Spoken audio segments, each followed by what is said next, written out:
Welcome to the Retirement Roadmap by SHP Financial, a podcast empowering today's retirees and pre-retirees to make well-informed financial decisions that will help you spend more time living and dreaming than worrying and wondering. Join me, Matthew Peck, along with my co-hosts, Derek Gregoire and Keith Ellis, as we share actionable financial strategies and insights, as well as interview top thought leaders in the world of finance, accounting, and estate planning. This is all aimed at preparing you for the retirement you've always dreamed of. Our high-quality holistic planning process has helped thousands of families retire and create what we like to call the ripple effect. The Retirement Roadmap is your guide to financial freedom. Are you ready to get started? Let's go. Welcome, everybody, to this episode of the Retirement Roadmap. My name is Laura Russo, and I am your host today. We have a really exciting topic, and I am so happy to be able to have Attorney David Chaves on the podcast with us today.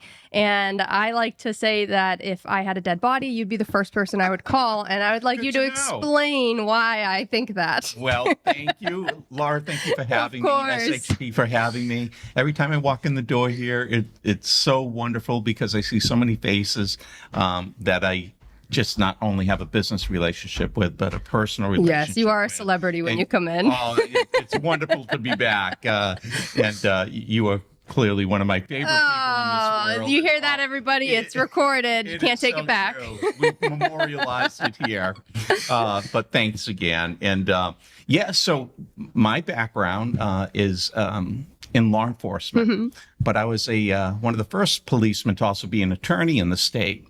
And I was a detective sergeant with the Rainham Police. Had a wonderful opportunity to grow in law enforcement. Then went to the FBI, where I was in charge of white collar in the New York division. So I had a few cases under my belt out there. I'm sure you've heard of a couple few of them, pretty famous ones. So it was 33 years in law enforcement, retired, and like, what am I going to do now? Although you get to have a federal pension and have all of those wonderful things, it was such a pleasure to serve my community in this country.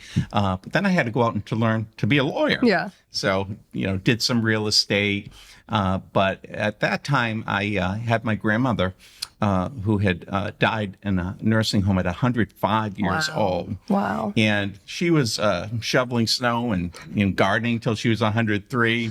But those last few years, we just couldn't keep her at home anymore. And ultimately, she lost everything to the government, Medicaid. Yeah.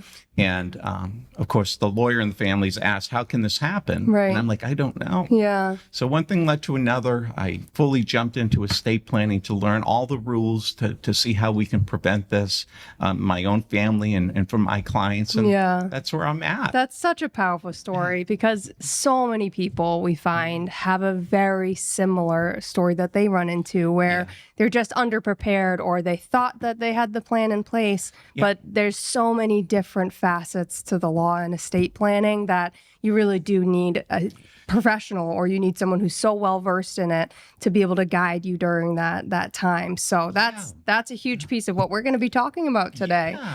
So I think that we're in for a really great podcast today, especially being such a area so near and dear to your heart. I think that there's a lot that we can really unpack and go through there. So we are going to be covering all things estate planning, trusts, Massachusetts estate tax, and some of the pitfalls that people can fall into pretty easily. Right. So why don't we just dive right in? And I think one of the questions that we often get is, what types of trusts are there? Do I need a trust or is a will enough? So maybe if you wouldn't mind unpacking that a little bit. And we'll start at that estate planning isn't required. So that's an odd statement. But if you do nothing in your lifetime, ultimately that will end up in the probate court in Massachusetts, which is a place you really don't want to be. Right. So when you die intestate or without a will, the state's going to determine where your stuff goes, whether or not you want it to go there. Right. So if you have a child or a family member that you didn't want to receive, they're going to receive. So then we have a will. And I can't tell you how many times I hear people say, I want a will so my family doesn't have to go to court. And I'm like, that's your ticket to the court or your family's ticket to the court. Exactly. And we start to look at that situation where that will now becomes a public document once filed. The hearings on that are going to also be public. There's going to be a publication in the newspaper of your passing, inviting creditors to come forward. And family members you didn't know you had. Exactly. They're coming out of the woodwork here. And it's just not a good outcome. And it's going to take several years in most cases to be resolved at a cost of between 3 and 7% of the total estate. These are all bad outcomes. Right. The alternative, which I tell people will be the best money they ever spent in their lifetime, is to have some form of trust. Right.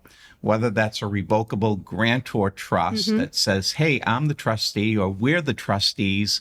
We get to make all decisions, make any modifications as long as we're alive and well in our lifetime. We can change any of it at any time. Right. Sometimes people confuse that with an irrevocable trust because they feel perhaps like my grandmother that they have Medicaid protection, meaning nursing home protection. Right. And when you have a revocable living trust, that is not the case. Correct. The revocable living trust is going to pass everything to your loved ones without having to go to court. It's efficient. It's discreet. No one will know it's in your trust except the trustees because that will be recorded at the Registry of Deeds. But they're not going to know anything else. And everything passes, again, with a death certificate to the Registry of Deeds, to the IRA, 401k, the bank, and it's magically in the hands of your beneficiaries within days of your death if they really wanted to pursue that. So the irrevocable trust is designed to protect it from the nursing home. You've got to do planning 5 years in advance for that full protection to take place. Of course, every day we get closer to it is less days that we have to privately pay. But a lot of people think the revocable trust takes care of all of that, and it doesn't. That's such a good point. Yeah. And often in life, we'll have this foundational trust, this grantor trust, but then we'll stack on top of it this irrevocable Medicaid asset protection trust. And again, now we're fully preserving the equity in that home for your loved ones. So there are a lot of strategies because even though we protect the house, you might still have cash over here, IRA, 401k, and how we treat that is so important as to how much will actually pass to your loved ones one day. So we do crisis planning for people that are just saying they're going to end up in a nursing home in the next few days. We have to do crisis planning, but then we can do proactive planning as well. And there are a lot of valuable tools on that side in terms of spend down, how we can qualify for Medicaid, even Medicaid compliant annuities is so important. But that's the real biggest distinction, revocable versus irrevocable. You probably need one today, but you're going to need the other down the road while you're still okay. We don't want to do this planning when you've got a bad diagnosis and you might end up in a nursing home. But even with that, there are steps that we can take to protect the family well. Yes. And I think, at least from my experience as well, and I'm sure you see it a lot, is that people come in and they say, I want to protect everything from it going to a nursing home. And I have a revocable trust and I should be all set. And it's so hard to have that conversation and say, well, actually, it's not all set. It is still considered something that the nursing home could put a lien on, could have access to. And even more so, when people start to really understand how the mechanics of an irrevocable trust work, there's a lot of reservations there because essentially you don't have control over those assets anymore. And that's a really hard pill to swallow, especially if you're, let's say, 60 or 70 and you're not quite ready to give up all of those assets yet. Maybe the younger generation's not as responsible yet or not quite at that point, but that's a hard conversation to have. I think that's an excellent point because as we get older, maybe we're not as trusting as we perhaps once were. And like, what do you mean I'm giving up legal title of my home? And now I've got to put someone else, not myself, as the trustee. Normally it's a child that they have a good relationship with. So that makes them feel a little better. But if they understand how all of this works and that they're going to continue to live there because they're going to preserve this life estate that says, hey, no one can kick me out, no one can charge me rent or do any of those things. Right. But that trustee does yield some power over them. Let's say we had a fully preserved house, 5 years goes by, and then that individual wants to sell, and they're going to need the trustee's permission to do so. Because we just had this fully protected home, and we're converting it into an unprotected proceeds check. And if we're not careful what we do with that proceeds check, that could be reachable by the nursing home. Right. So we've got to keep everything within the system. We can put it into another house, if we were downsizing, but we've got to keep it all within that irrevocable trust system to make it all work. Absolutely. And you could even rent it out if you wanted. You don't have to live there. Right. You can turn it into an Airbnb if you choose. Right. But you can't just sell it and put the money in your pocket and do something else with it. Yeah, exactly. So there's a lot of areas we have to be careful on there. And no one knows better than me, having worked for the government all those years. We like to keep you in the dark. So there aren't like seminars going on and this is how you protect yourself. Because in the end, between the state and the federal government, they want some of your money. Right. Exactly. Massachusetts is one of the most expensive states to die in. Yeah. So we've got to be ahead of that. Right. Exactly. Yeah. That's such a good point. And it's easy to trigger that estate tax threshold. So it was previously $1 million in Massachusetts. Maybe you want to unpack where it's at now that we've had a few changes in the law. We have, thankfully, and thankfully for our politicians who are the ones, that benefit a lot from having trust, and we get to ride those coattails. We'll take that trade-off. But it used to be $1 million. And $1 million, if you were $1.1 million, they're going to tax you down to the first dollar. Now, January 2023, it's $2 million and up. So it really has changed the game in terms of planning. So, we have ways now and flexibility that we didn't have before. And it's my hope that we see another change at some point. But I'm very happy to say that this has really helped a lot of people when you consider the Massachusetts death tax over $2 million can run anywhere from 6 to 16%. Wow, yeah. That's a big cost. That's a big number. When you couple that with, say, an average of 5% of being in the probate court, that's a big chunk of change if you didn't do the planning in a trust. Yeah. So we don't want to leave that to chance. And there are couples that are like, listen, I don't want all these fancy trusts, so they're going to protect me against taxes. If my kids are getting something, they're going to have to just take it off the top. Yeah. And others are like, no, my family, I want you to do everything you can so I don't have $1 in tax. And so we try our very best to do that. And there's a little saying that we like is we know that you can spend your money better than the government can typically. So we are very much on the side of let's save as much for the family, keep it within the bloodline because you've worked hard for your money. So why just willingly give it over to the IRS to have it disappear into the ether, essentially? Right. Sure. In the coffers to be spent, who knows, recklessly. Yeah, perhaps. exactly. So I think a great segue for us would be to talk about maybe different types of trusts that we can use to help kind of take advantage of that exemption and how we go about that. Right. So when we have a situation, and I know you guys see it here quite often, we have people with great net worth. And when we have that $2 million threshold, we're running into the problems we just discussed. So how do we mitigate that? Well, in an AB trust, let's just call it a husband trust and a wife trust. Each can capture that $2 million without triggering this tax event. So now we have $4 million here that we aren't having to pay taxes on. But when we have wealth over that amount, we have to start thinking of the resources available to us to make sure that we've at least mitigated that tax. And that's why it's so important to have an estate planning attorney that has tax experience or works with CPAs, financial advisors, that this is what he or she does. Not to take anything away from firms that do personal injury, divorce, probate, all of these different things, bankruptcy. You want someone that focuses on estate planning. Absolutely. You want a specialist in that area because they're going to be on top of the latest federal regulations, tax codes, mass law, federal law. You've got to get to the right person. There are plenty of attorneys, good intention, that would be like, oh, I got a program. I can put your name in here and give me a little more information. And then they regurgitate this document that in the end, you're not going to know if it worked or not. Right. But your loved one surely will. Right, exactly. Yeah.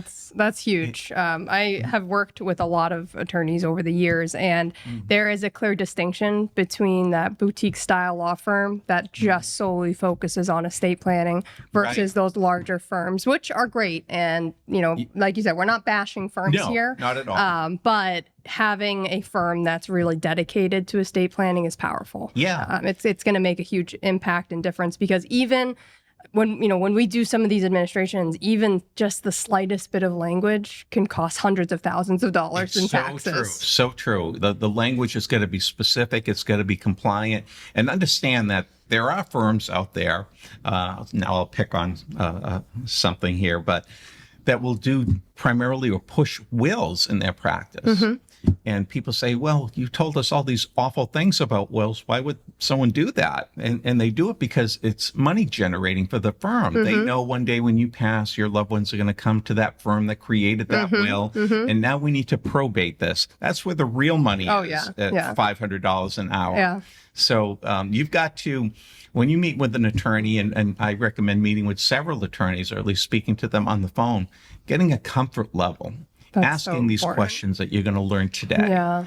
So important. You've got to be your own best advocate. Yeah. You really do. Absolutely. Someone that you feel, if your children or your spouse has to call this person, that you have no question in your mind that they're a good person, that they're someone who's going to take care of your family and not be, that large firm style that's just billing. And yeah. I had my background, one of my first jobs was being an estate administration paralegal.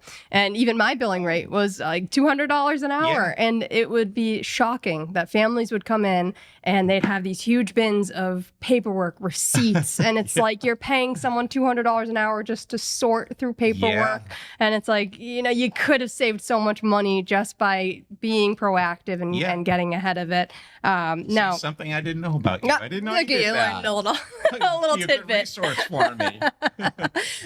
Yes, that's probably why I'm a little bit cuckoo when it comes to the estate planning with my clients, because I've seen it. Yeah. I've seen some kind of crazy stories out there. Yeah. And it's a lot more common than people realize is how quickly things can go wrong in an estate. Yeah. So having an attorney and then also having a financial advisor who actually knows this stuff is so crucial. It's so important, because even on the flip side, now looking at other large firms that are just working on investments, but they have no idea the difference between a revocable, irrevocable, life insurance trust, a charitable remainder trust. It's going to make a big difference when you have that plan. I think that's such a great point, because I have come across this since I opened my office in Rainham. I deal a lot with your folks, but then I deal with folks that don't have the experience, and they're calling me, well, how do I connect this asset to the trust? And I'm like, don't you do this for a living? Or what is a revocable versus an irrevocable? And I'll have clients that say, oh, I'm so happy with Joe, or whatever it may be, and he's made me some good money. And I'm like, well, did Joe recommend you to come in here to get a trust? Oh no, he never mentioned anything about that. That's crazy. And then eventually when I speak to Joe doesn't know what he's doing. Now he's making them money, but he's only fulfilling half the promise there. Right. So we've got to make sure that the people that we're entrusting our fortune to, right, and our bloodline wealth, know how to treat it. Yeah. If you have an advisor that can, say make 10, 15% returns, maybe they're really aggressive, but they have no idea how to handle your estate, I would much rather go to a firm that can actually handle an estate and save you hundreds of thousands of dollars in estate tax. Exactly. They can make you hundreds of thousands of dollars, but you're going to lose most of it if we don't have proper estate planning to back that up as well. Absolutely. So very important piece. So maybe what we can do is talk a little bit about the AB style trust. So what we've seen specifically after we've had the massive changes in January of 2023 right? 2023, where we are no longer under the old estate tax. Now we're under the new system.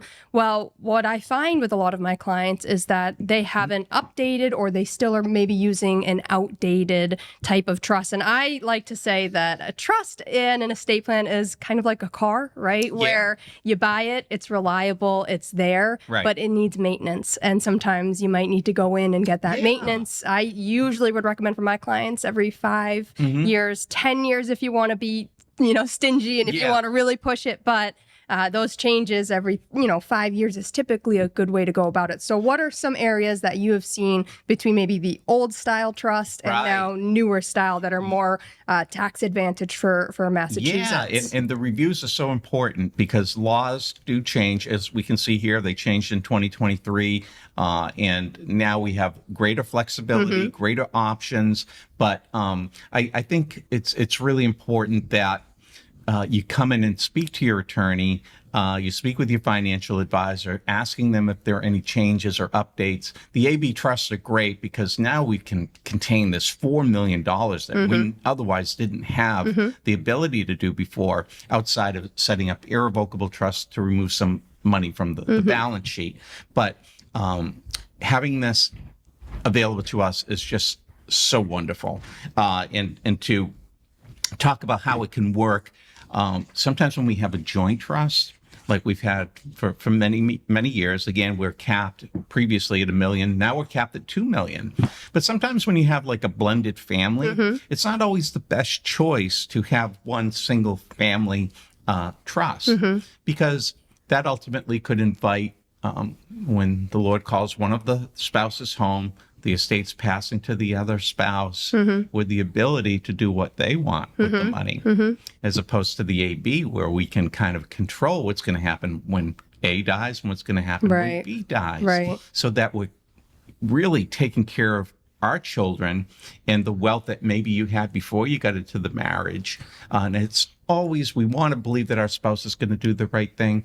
But as an attorney, I'm not going to leave that to chance. I'm going to give you assurance that when you leave this world one day, your money's going to go where you want it to go. Yes, that's so important. That's so important. Having that flexibility, again, is vital to peace of mind. Again, estate planning is nothing you ever have to do. It's just, if you don't do it, you can create so much in terms of conflict, whether it's in the court or what have you.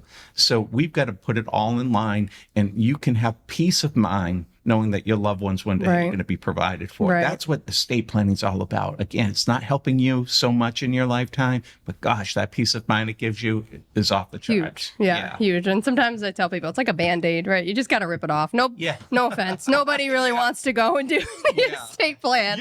But when you find the right person, it isn't a painful process, but it's sometimes that mental hurdle you have to get over. You have to just say, all right, I'm gonna have to talk about my inevitable doom, my end, and go to an attorney and meet with them. But I promise you, it, like Dave's saying, it's huge. It's going to make a huge difference as far as peace of mind and knowing that your assets are going where they should. Now, so I guess a quick recap on that would be for our listeners would be, maybe if you're looking at your estate plan and it is more than, I would say definitely more than 10 years old, please call your attorney or find an attorney that you really like, that you want to go to. And then if you have perhaps maybe a family trust. So if you see a singular trust, that might not be the most efficient way to pass assets, especially if you have assets over $2 million in Massachusetts. And it's easy with Massachusetts. I mean, the price of real estate alone, it's easy to get to that threshold. So a big piece of also understanding is actually funding your trust. You know, you could spend, a couple $1,000s on this trust. And then if you don't fund it, well, congratulations, you have the world's most expensive paperweight and you're not going to do anything with it. It's not going to help you. So you need to make sure that it's funded. Now, at SHP, that's something that's part of our process. And we would work specifically. We've had many times where, we have clients together and I'll say, hey, Dave, this is what we're thinking as far as the breakdown for how these trusts should be funded. Can we get your thoughts on that? Do you agree? Any thoughts? So we use that team approach where we're not attorneys, and we know that, but we also are dangerous in the game. There's no enough that we can, we can really cause some damage there for the IRS. So we'll loop someone like Dave in, and we'll say, hey, what are your thoughts here? And then you might come back and say, actually, I might make a slight tweak here. If the real estate is in one trust, that could fill up a good chunk of one bucket. Right. So knowing that, where assets are going is going to be really important too, and actually funding it. It's all so important. And we talked about the reviews, 5, 10 years, but if it's a life event, even in year one, you should be contacting your attorney, and you should be getting an attorney that isn't, hitting the pay button as soon as you call. You should be able to speak and ask questions, email, phone call.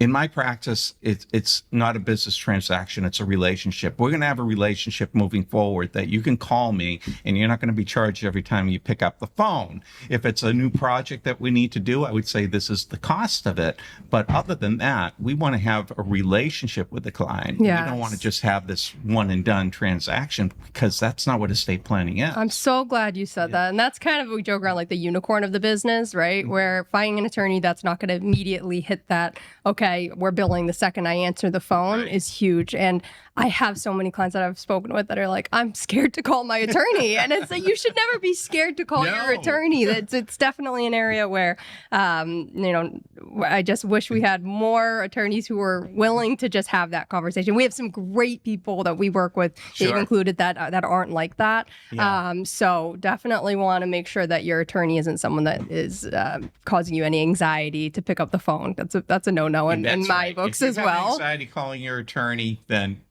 there's a problem. Searching. Yeah, there's a problem.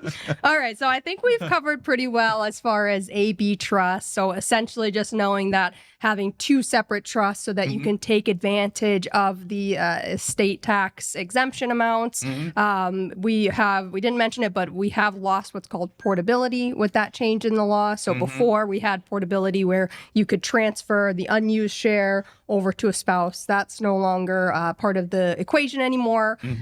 Tax-wise, we are looking to also make sure that we're not overfunding one trust versus the other. You don't want to be overweight on one over the other. Exactly. So I think we've covered that pretty well. Yeah. Now, maybe we can move into an area of trust. I always like kind of that fun little what you don't know. So I was thinking maybe we could talk a little bit about maybe charitable remainder trusts. Oh, yeah. So yes, this is something that most people probably aren't as familiar with, but can be a pretty powerful tool when used correctly. So Absolutely. If you wouldn't mind, maybe you could explain to our audience what a charitable remainder trust is. People often are like, what's a CRT? Yeah. And most of the world doesn't know, but our estate planning clients are going to know, and they're going to understand that if we are over that $4 million threshold, if we've got the AB trust going on, and we want to protect our family from having to pay this death tax, again, Massachusetts is the most expensive state to die in, or number 2. We want to protect them against that. One of the best ways is to set up a charitable remainder trust. And what does that do? It has so many wonderful benefits, right? We look at you're funding the trust perhaps with stock, AT&T stock from 1943. NVIDIA, something that has like a lot of potential, that has a lot of growth there that you don't even want to sell anymore because it's such big gains on it. Big gains are like the Netflix boom, whatever it may have been, Amazon. You've got all this stock that is appreciated. You're going to get crushed on capital gains tax. But what if we took that and we stick that into your charitable remainder trust with a benefit that says I can take money out for myself every year, whether it's 5%, 10%, whatever it is, pay no capital gains, stick it into this irrevocable style trust. So we're not pulling it back out at any time, but we're reaping the benefits of how that investment continues to grow, and we're taking out, say, 5% a year. We have to, in the end, preserve 10% that goes to your favorite charity. So you can take out 90% through various fixed and variable rate types of withdrawals. And you get the benefit of no capital gains. You get the benefit of money going to your favorite charity. And you can take a tax deduction for what that 10% looks like in the year that you do it. Incredible. It really is incredible that we can do this, and the government allows for it, because the government wants to promote monies to charity, of course, and they want to give you a mechanism to be able, a conduit to be able to do that. Yeah. But it really is, like I said, between receiving income, selling assets tax-free, it's like, why don't people do this? Yeah. I guess not everyone has the means that has money over $4 million, but I think even to them, they're like, I've never heard of this term. Right. So this is. So how would you know if it's a good fit for you if you don't even know about it, right? Right, So right. absolutely, it's a huge area where it's like just having that knowledge is power. Yeah. So I guess some areas where we could talk about was where it might not be a good fit. And a big one would be it's irrevocable. Yeah. And you're designating, let's say you put the money in there, and if you pass away because you go out skydiving, go out in a blaze of glory, Yeah. that money is not going to your heirs, that is going to the trust, to the charity of choice. So Right. that's probably one downfall. What's Yeah. another area that it might not be a good fit for some people?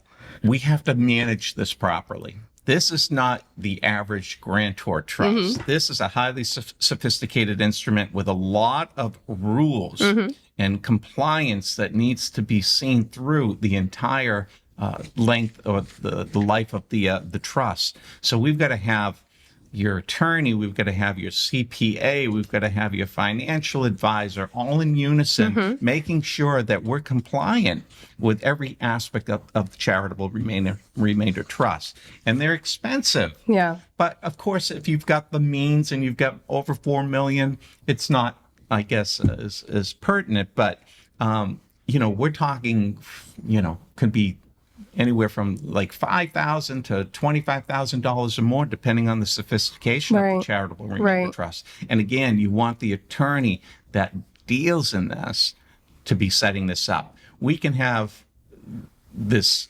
CRT, shell, and it looks great, and we're assuming that it's working, but it doesn't always work. Right. We've got to make sure that everything is accounted for.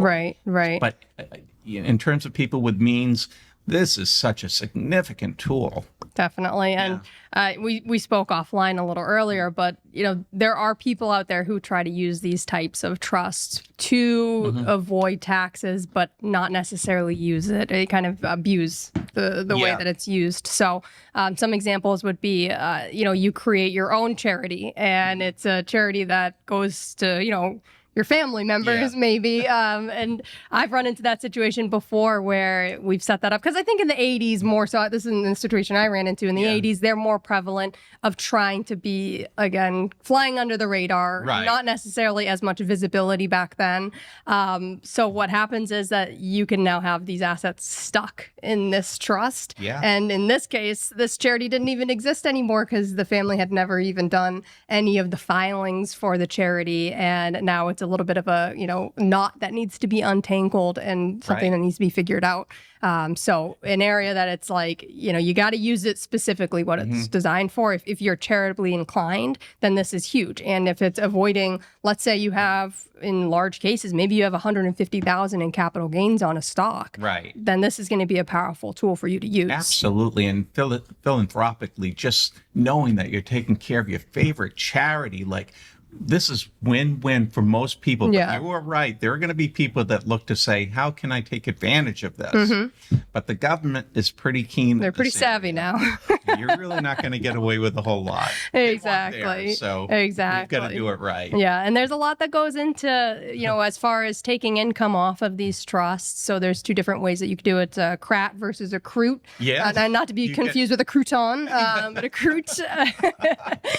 So, there's different ways where you're taking maybe like an annuity style income stream that's a set amount that it's going to go for the rest of your life. Whereas there might be some variability on the other end that you could figure, but there are pros and cons to both. So definitely would want you to speak with an attorney if that's another area that you're saying, I'd love that because I can guarantee myself income. And then when I pass away, let's say I don't have kids and I want to, put my money towards a charity. Well, now I have a really great vehicle to do that. I can take my income, I can take what I need from it, and then I can give the rest to charity. So depending on which one's a better fit, whether it's a fixed or variable amount that you're taking out, that's going to be the conversation with your attorney and your financial advisor. Just like you're saying, it's a team where you want to have both on your side, kind of figuring out what the right magic number is, if you will. What do you need me for? You've got this down pretty well. But gosh, no. All right. So we've covered a good amount as far as we've talked about AB trust. We've talked about irrevocable trust. We've talked about the charitable remainder trust. So maybe we'll give everyone a little break. Maybe we can just close this out by talking about a couple areas as far as maybe quick types of tax savings that we can do that might not necessarily even involve a trust. Right. And I think for people, when they hear estate planning, it gives them anxiety. So I want you to know the more you hear about this, the better you're going to feel about it. And you're going to say, wow, I didn't understand that. And all of a sudden it starts to make sense. It's logical. It's commonsensual. And I know there are a lot of rules, but you don't need to know all of it.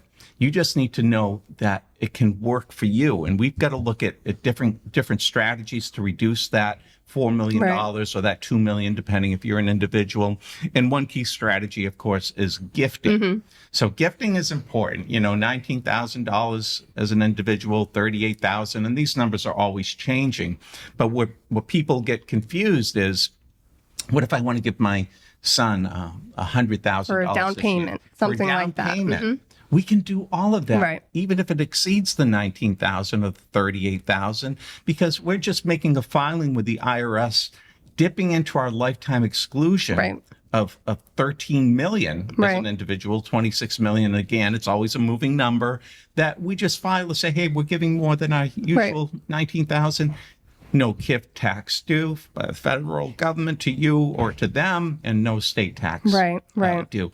This is a wonderful thing to do. Yes, and it's effectively drawing down the estate too. Yes. So let's say you have 5 kids or you have 10 grandchildren and you really want to get your estate down because maybe you're at that threshold. Right. Maybe you're on the 4 million brink right there. But if you can do a couple years of gifting and you're really strategic about it, you can get under that level and you don't have any estate tax due at that point. And you're seeing your kids in your lifetime, so good. Or your grandkids or whoever it is, with the joy of being able to receive that money. And yes, when we're gone and the money goes to them, that's wonderful. But sometimes there's such a joy in knowing to see them, like, here's the money for that down payment on the house. Or you're getting married, here's the, that's special. Yeah. It really is. Yeah. Understand, like, we've got to think about this long term as well. When we start gifting, it's going to be subject to the 5-year look back if we end up in a nursing home. So we've always got to be aware of this. Do it now. Do it while you can, and where the kids can enjoy it, and you can enjoy those beautiful moments. Definitely. Yeah. I'm a huge proponent of that. It is an area where it's just, I 100% agree. It's like, don't you want to see your kids enjoy it? And, it's hard being young. It's hard living in Massachusetts where childcare costs. I mean, you're looking at an average childcare cost of $30,000 a year for a couple that doesn't have that support. You're looking at it is essentially a housing crisis right now. We have people who you just can't afford to get into a house. These younger kids, like, they're saving up, they're working hard, but they can't get into homes. So being able to see that, where you're really helping to propel and get your kids ahead of the game is huge. And yes, they might not get as much, at the end of the day, but they're getting it now. You're seeing it. And it's so appreciated. And if, you can have some say in it, you can have some control over it. It's not necessarily like, here's the money.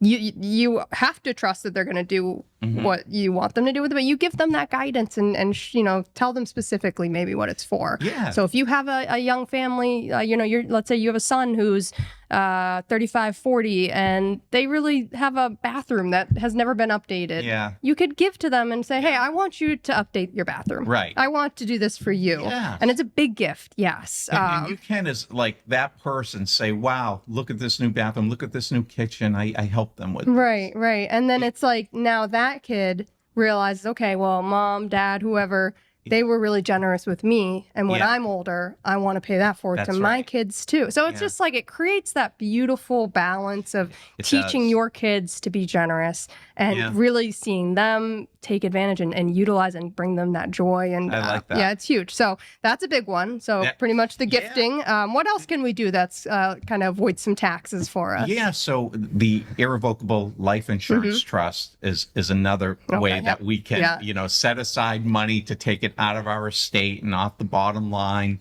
and have $1 million policy somewhere. That is big.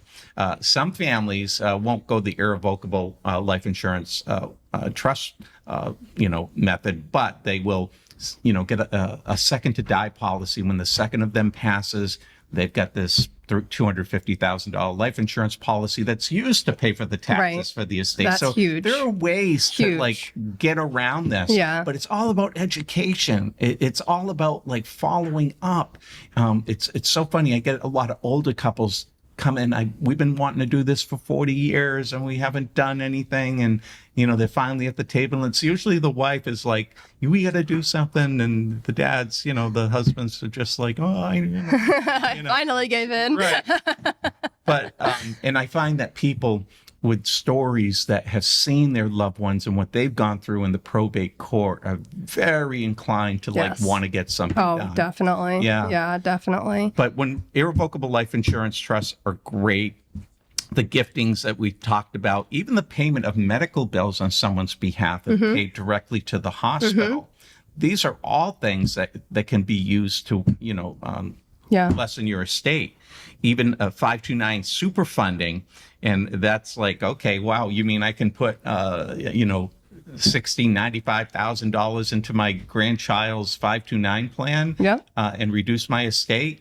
I'm in. Right. And imagine if that grandchild is 2-3 years old. Yes. How much time that money has to grow for them. Yes. And now we have a little more flexibility as well with how that 529 can be treated, because we've had that change now where we can convert some of the 529 into a Roth of unused funds. So that's huge, because a lot of the hesitation there is, well, what if my kid doesn't go to school? What if they don't use it? And you had that limitation. So now we can start actually converting a little bit into a Roth if it's unused, or you can move it to another child that's, another heir, essentially. So there's a lot of great work there that you can do, is just getting that out of your estate, putting it towards education, and creating almost like an education fund for your family. I like those options. Oh, yeah, that's good stuff, right? What about paying directly to a college on behalf of maybe an older kid who's already in college? Yes, you again, another great example of how we can gift money, right? And again, these numbers, these $19,000 numbers, $38,000 numbers, these aren't hard and fast numbers. We can go beyond that because the government's given us the ability to go into certain things like college, right? And take care of these things right there for these folks. Can you imagine, your grandchild or your own children knowing that you've taken care and provided for them? What a gift. Yeah. And that's the mark we want to leave in life, right? Yeah. That our legacy is one of generosity, if we're able, to the extent we are. But if you do have the means to be able to provide for the people in their lifetime, they talk about there's no U-Haul attached to the hearse on the day of your funeral, right? You can't take it with you. But what you can leave this world with is just a beautiful joy in your heart, knowing that you've done your best and taken care of as many. That's so good. Yeah. You can get me choked up a little over here. It takes a lot to do that. Okay, so I think that's huge. And remember, for the education gifts, those are directly from a grandparent. It has to be a grandparent. Yes. So we've had a lot of good tips, tricks, different techniques and tactics we can use. So my final question to close out with is, if you could share one vital piece of information with our audience on something either you wish you did sooner or that you wish your clients did sooner, what would it be? Great question. We could probably be here for a while on that one. I wish that I had entered the estate planning field as soon as I retired, because there's such a need and demand, and people don't understand that they need all of this. Estate planning is so important to our family legacy and our bloodline, that we have ways of protecting it against a future spouse or a bankruptcy or being sued. All of this is a beautiful way of practicing law. It's not adversarial. It's not controversial. You're really helping people along. But what I want people to understand is, pick up the phone and call that first attorney and just ask questions. You're going to find it's going to provoke thinking for you and your spouse or you as an individual that you weren't considering. And now is the time to do it. As we get older, it becomes more and more difficult. We have to do crisis planning as opposed to proactive planning. Yeah. So just taking the initiative, let me make the phone call, let me make that first phone call and go from there. Yeah, that's huge. That's amazing. So hopefully you guys gleaned some good information from us. It takes a couple of nuts to really be really interested in this type of stuff. So thanks for bearing with us because we had a great conversation. We had a great conversation. I hope you all think so too. So thanks for joining us this week. We'll see you next time and stay well. Thank you. Thanks for listening to the Retirement Roadmap podcast by SHP Financial. If you've enjoyed today's episode, be sure to hit the subscribe button so future episodes are automatically downloaded directly to your device. And if you've liked what you heard, please share the show. Create your own little ripples so we can help even more people with their retirement goals. If you want access to all past interviews, including notes, resources, and exclusive content from SHP Financial, visit shpfinancial.com/podcast. Thanks again for joining us on the Retirement Roadmap podcast. And for all the attorneys out there, disclaimers and disclosures, I'm just going to put on my super serious voice and add our own. No statements made during the Retirement Roadmap podcast shall constitute tax, legal, or accounting advice. You should consult your own legal or tax professional on any such matters. Information presented is for educational purposes only and does not intend to make an offer or solicitation for the sale or purchase of any specific securities, investments, or investment strategies. Investments involve risk, and unless otherwise stated, are not guaranteed.